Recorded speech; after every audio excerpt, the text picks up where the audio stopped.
মানে মার্কেট থেকে 300 টাকা কম দিবেন আমাকে। ব্যাগ বিক্রি করতে করতে এক পর্যায়ে দেখা গেল দোকান রেখেই ছুটছেন তাড়াহুড়ো করে। তাকে অনুসরণে টিম গল্পর ক্যামেরা। খানিকটা যেতেই ঢুকলেন মসজিদে, দিলেন আজানও।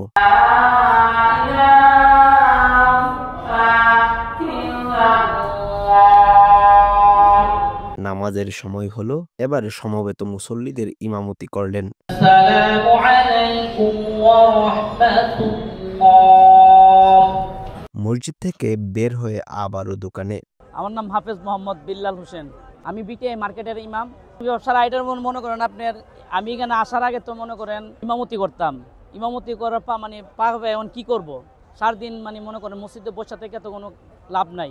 নামাজ পড়তে মনে করেন আধা ঘন্টা সময় বা 15 মিনিট পরে ভাই বেড়াদারে কী করে না করে আমি দেখতাম, একটু হাঁটাহুটি করতাম।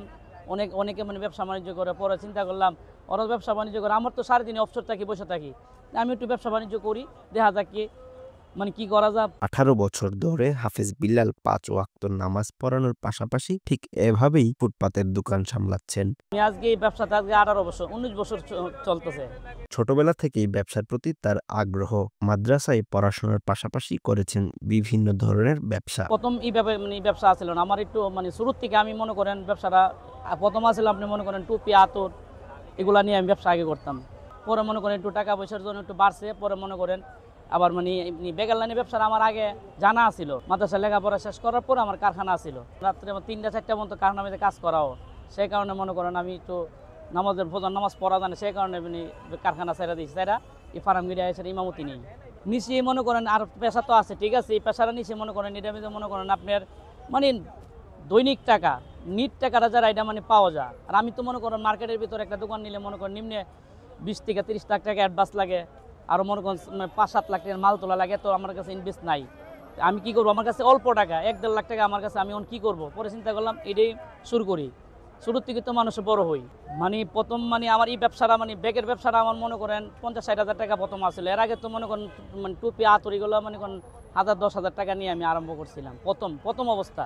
পরে আল্লাহর রহমতে কিছু হয়েছে, 50,000 টাকার মতন মানে হয়েছে। তারপরে মনে করেন অল্প অল্প করে মাল নিয়ে এখন আল্লাহর রহমতে মনে করেন 2-2.5 লাখ টাকার মাল অলরেডি কেনা আছে, গোডাউন আছে, মনে করেন 3-4 লাখ টাকার মাল হইব। এখন ফার্মগেটে স্টুডেন্ট বেশি, সেই কারণে মানে কিনা কারটা বেশি হই।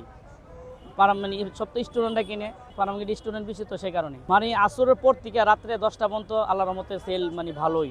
মানে ঢাকা শহরের মানুষ তো মানে আসরের পরে বেশিরভাগ মানে বাইর হয়, দিনে তো মানে দিনের বেলা তো মানে ঢাকা শহরের মানুষ বাইরও না।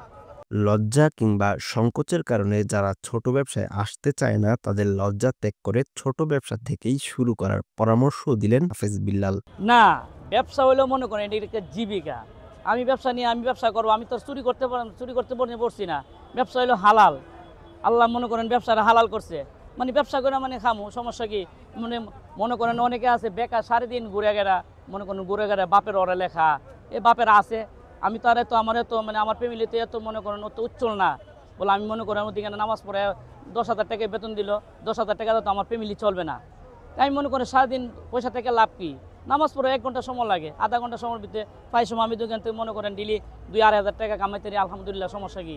সেই কারণে আমি এই জিনিসটা বাচ্চা নিলাম। নামাজের সময় হলে দোকান খোলামেলা ভাবে রেখেই চলে যান নামাজে। আশেপাশের দোকানের কর্মীরাই দেখে শুনে রাখেন। নামাজের সময় দোকান বন্ধ করে যায়। আমার পাশে মানে আশেপাশে যে ভাই বেড়াদার আছে ওদেরকে মানে ওরা একটু হেল্প করে আমাকে, ওরা একটু দিকে রাখে, মানে ওরা বেচে না মাল বিক্রি করা লাগে না, ওরা একটু মানে মাল দিকে রাখে, মনে করেন যদি চুরি না হয় এইটাই। না, কাস্টমার আসলে আমি বলি ভাইয়া নামাজের সময় হয়ে গেছে, এখন মানে হবে না, নামাজে পড়া আসেন, আমার রিজিকে থাকলে আসবে, না থাকলে যাবে, সমস্যা নেই। তারপর দেখছি নামাজ পড়ে আসা চাল্লাহ আলহামদুলিল্লাহ মানে আর সেল ভালো হইও। আমি মানে জোহরের নামাজ পড়া একটা মনে করেন 1টা-2টার দিকে দোকান খুলি। এই ব্যবসার টাকায় নিজ গ্রামে বাড়িও করেছেন। 4 সন্তানকে পড়াশোনার পাশাপাশি 1 সন্তানকে বিদেশেও পাঠিয়েছেন বিল্লাল। আমার দেশের বাড়ি ব্রাহ্মণবাড়িয়া। আমার আল্লাহ মাল 5 জন, আমার 2 ছেলে 3 মেয়ে। বড় ছেলে আল্লাহর মতো আপনারা দুয়ে বাইরে পাঠাইছি ব্যবসা বাণিজ্য করে, আর এক ছেলে মনে করেন মাদ্রাসা ঢাকা হিলেও বাসাবো মানে হাফেজ মানে শেষ হয়েছে, এখন কিতাব লাইনে পড়তেছে, মনোলাইনে লাইনে। নামাজ জোরের নামাজ পড়া সেটা দোকান খুলি, দোকান বন্ধ করি মনে করেন 11টা, 10:30টা, 11টা, অনেকে মনে করেন 9টা বাজে বন্ধ করে, আমি মনে করেন একটু বাড়াই বন্ধ থাকি মানে 500। আরেকটা ব্যাগ আছে মনে করেন আপনার 300 টাকা, 300 মানে নিচে কোনো ব্যাগ আমার কাছে নাই, উপরে মনে করেন 1000, 1200, 1500 আছে।